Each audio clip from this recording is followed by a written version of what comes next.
ഇന്ന് വേറൊരു സൂത്രം കാണിച്ചു തരാം. ഇതൊരു ഫോട്ടോ ബൂത്താണ്. അതായത് നമ്മളുടെ പാസ്പോർട്ട് സൈസ് ഫോട്ടോ, അതായത് നമുക്ക് ആവശ്യമുള്ള 4x3 അല്ലെങ്കിൽ 3x2.4 അങ്ങനെ പല മോഡലിൽ റെസ്യൂമേലും പാസ്പോർട്ടിലും മറ്റുള്ള ID പ്രൂഫുകളിലേക്കെല്ലാം ആവശ്യമായ ഫോട്ടോ എടുക്കുന്ന ചെറിയൊരു ഫോട്ടോ ബൂത്ത്.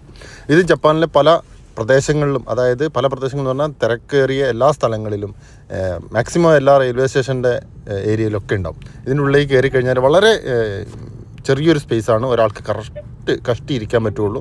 അതിൽ തന്നെ താഴെ ഒരു ഡിസ്പ്ലേ ഉണ്ട്. ആ ഡിസ്പ്ലേയിൽ നമ്മൾക്ക് ഡയറക്റ്റ് ഫോട്ടോ എടുക്കാനുള്ളൊരു ഓപ്ഷൻ തിരഞ്ഞെടുക്കാം. ഇല്ലെങ്കിൽ നമ്മളെ കയ്യിൽ മെമ്മറി കാർഡോ അല്ലെങ്കിൽ പെൻ ഡ്രൈവോ അങ്ങനെ എന്തെങ്കിലും ഉണ്ടെങ്കിൽ അത് ഇൻസേർട്ട് ചെയ്ത് അതിൽ നിന്നും ഫോട്ടോ എടുക്കാനുള്ള സൗകര്യങ്ങളുണ്ട്. അപ്പോൾ നമ്മൾക്ക് വേണ്ട രീതിയിലുള്ള ഓപ്ഷൻസ് എല്ലാം കൊടുത്തു കഴിഞ്ഞ് നമ്മളെ കറക്റ്റ് അവിടെ ഒരു ഫോട്ടോ എടുക്കുന്നത് പോലെ ഇരിക്കുക. എൻ്റെ മുന്നിൽ കാണുന്ന ഡിസ്പ്ലേയിൽ നമ്മൾ എങ്ങനെയാണ് ഇരിക്കേണ്ടത് അതിനുള്ള ഒരു ഔട്ട്ലൈനൊക്കെ വരും. ആ ഔട്ട്ലൈൻ കറക്റ്റായിട്ട് ഇരുന്ന് ഇതിൽ പൈസയൊക്കെ ഇട്ട് കൊടുത്തു കഴിഞ്ഞാൽ, ഈ കാണുന്ന സ്ലോട്ടിൽ പൈസ ഇട്ട് കഴിഞ്ഞാൽ കറക്റ്റായിട്ട്, ഇപ്പം നമുക്ക് ഈ ഗ്ലാസ് പോലെ തോന്നിക്കുന്ന ഈ സാധനം പൈസ ഇട്ട് കഴിഞ്ഞാൽ കറക്റ്റ് അതിൻ്റെ ഒരു ഔട്ട്ലൈൻ വരും. നമ്മൾ ആ ഔട്ട്ലൈൻ കറക്റ്റ് ഇരുന്ന് കൊടുത്താൽ മതി.